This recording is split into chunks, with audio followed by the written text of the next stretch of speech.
Hi, my name is Michelle Denise, and I'm going to be reading How the Grinch Stole Christmas by Dr. Seuss. Every Who down in Whoville liked Christmas a lot. But the Grinch, who lived just north of Whoville, did not. The Grinch hated Christmas, the whole Christmas season. Now please don't ask why. No one quite knows the reason. It could be his head wasn't screwed on just right. It could be perhaps that his shoes were too tight. But I think that the most likely reason of all may have been that his heart was 2 sizes too small. But whatever the reason, his heart or his shoes, he stood there on Christmas Eve hating the Whos, staring down from his cave with a sour, grinchy frown at the warm lighted windows below in their town.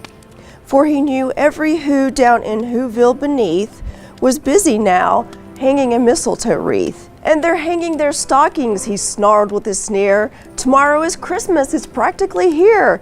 Then he growled with his Grinch fingers nervously drumming, I must find some way to stop Christmas from coming. For tomorrow he knew.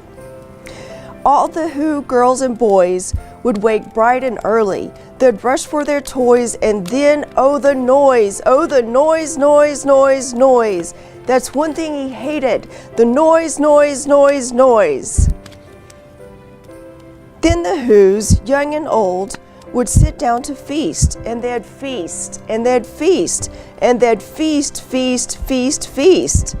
They would feast on Who pudding and rare Who roast beef, which was something the Grinch couldn't stand in the least. And then they'd do something he liked least of all. Every Who down in Whoville, the tall and the small, would stand close together with Christmas bells ringing.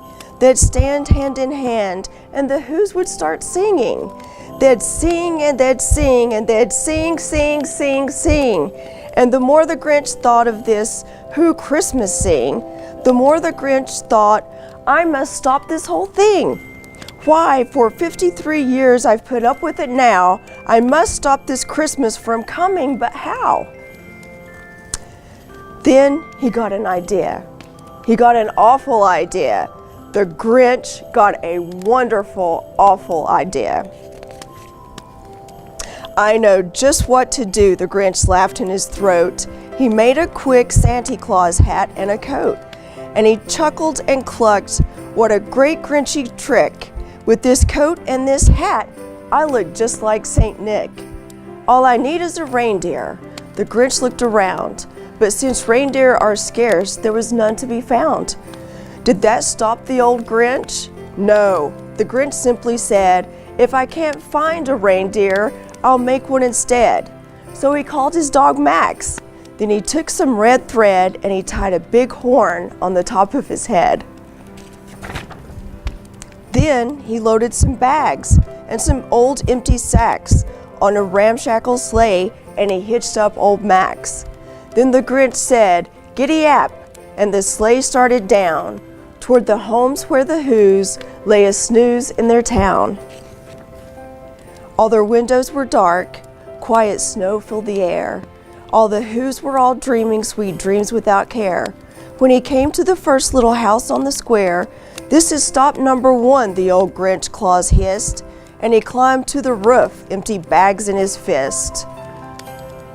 Then he slid down the chimney, a rather tight pinch, but if Santa could do it, then so could the Grinch. He got stuck only once for a moment or two, then he stuck his head out of the fireplace flue, where the little Who stockings all hung in a row. These stockings, he grinned, are the first things to go. Then he slithered and slunk with a smile most unpleasant. Around the whole room he took every present. Pop guns and bicycles, roller skates, drums, checkerboards, tricycles, popcorn and plums. And he stuffed them in bags. Then the Grinch very nimbly stuffed all the bags, one by one, up the chimbley.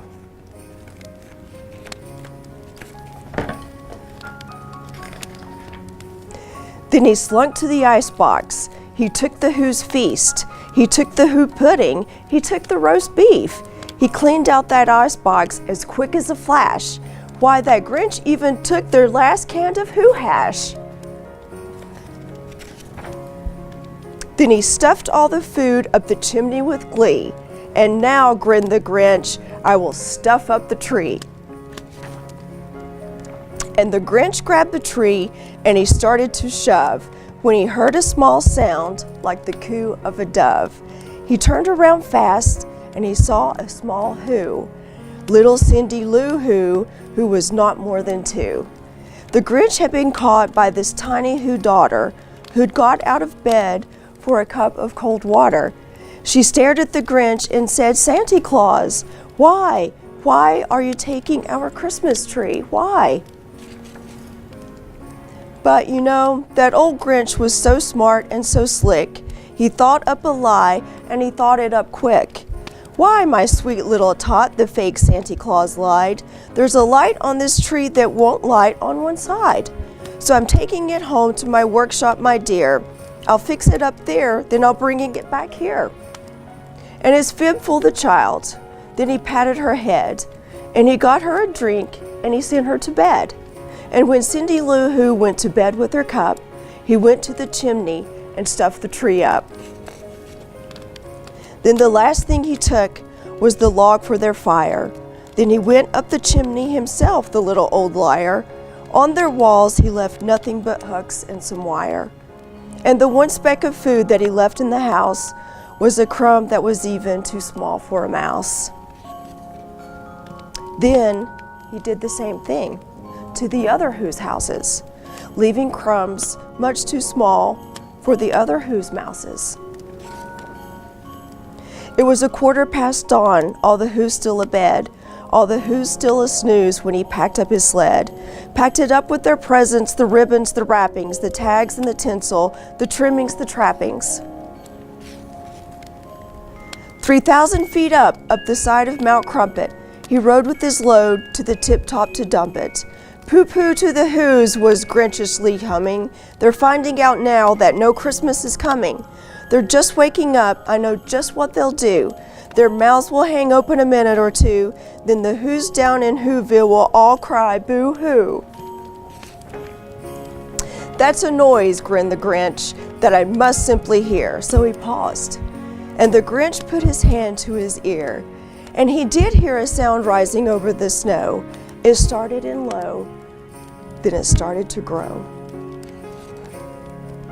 But the sound wasn't sad. Why, this sound sounded merry. It couldn't be so, but it was merry, very. He stared down at Whoville, the Grinch popped his eyes, then he shook. What he saw was a shocking surprise.